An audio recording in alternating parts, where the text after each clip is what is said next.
Namaste lovelies. I thought I would give you a brilliant opportunity to practice your sun salutations every day by just rolling through one or two with you, and then you can just smash it out first thing in the morning. Sunrise is about 6:15, best time of the day. So anyway, let's get cracking on with these. So we stand at the front of our mat, so we stand in your version of Tadasana. So that could be with the big toe joints joining and a gap at the heel.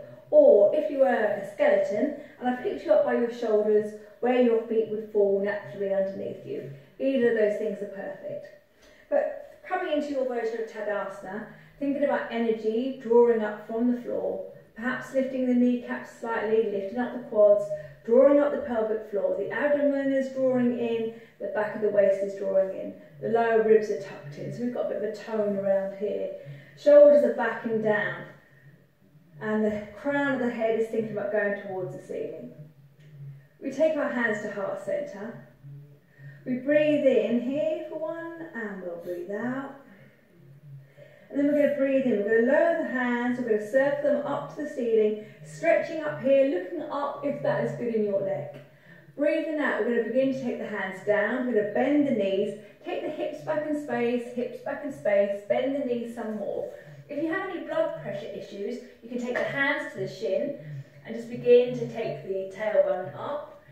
If all is well with you, you can take the hands to the floor, perhaps spider fingers, or perhaps take the hands to the floor. And you're going to tuck the chin in and begin to lift up the tailbone.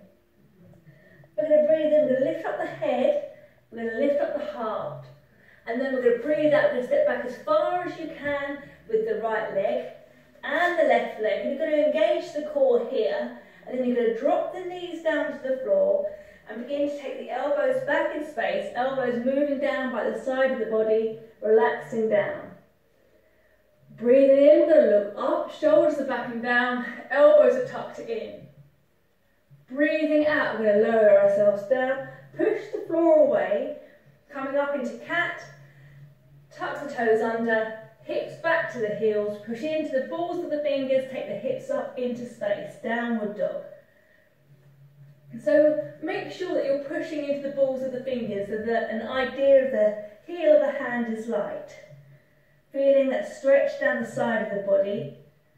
The legs don't have to be straight here. Downward dog is a position of moving the posture backwards. It's fine to walk the dog, breathing in, breathing out. This is all lovely.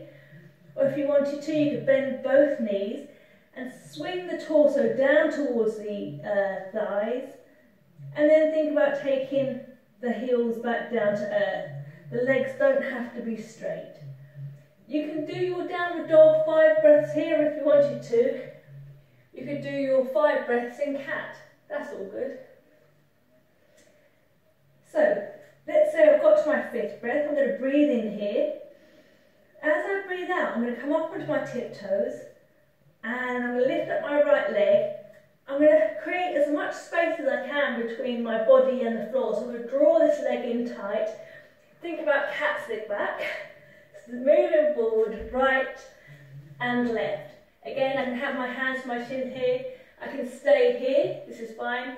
Or if all is well, after creating length here, I can take that length back down towards my legs. And then I'm going to breathe in, I'm going to bend my knees, I'm going to lift my head up, take my arms nice and wide, looking up, stretching up, breathing out, hands back to heart centre.